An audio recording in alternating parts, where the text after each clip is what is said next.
Đôi khi Chúa muốn con làm gì, lòng con vui rất đôi bàn tay, mong cho luôn luôn ban ơn yêu thương giữa trong mọi nơi.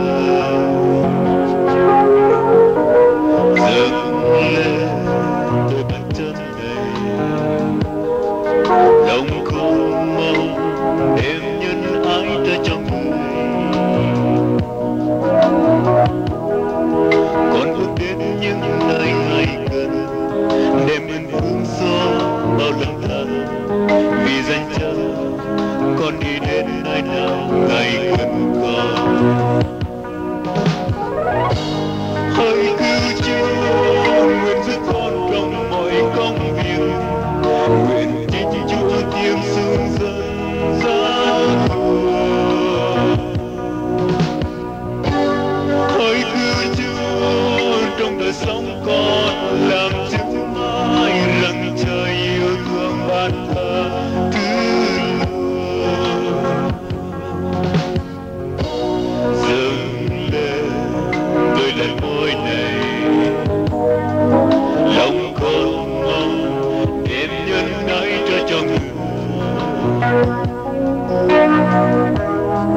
Nguyện ước cứu Chúa trong cuộc đời, đem ơn cứu rỗi cho tội nhân, và mong sao thế giới biết Chúa là tình yêu thương.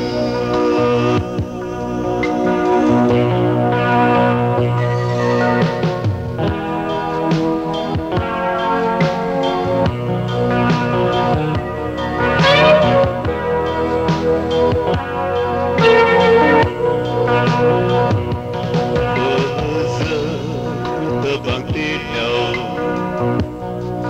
bay và tơ trong mến ăn cơ đẻ mới vã cơ in bằng kia in dùng vỡ giờ tơ bằng tin và cười ăn tơ trong mến rây chân chân đi.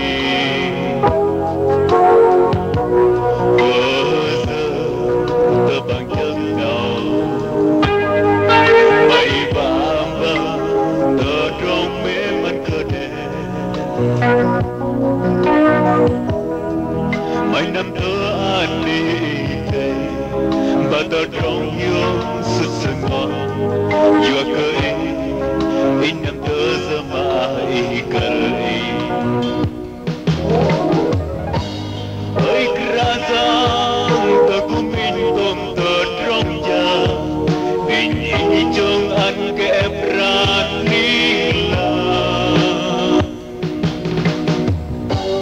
ở ra in linh lãng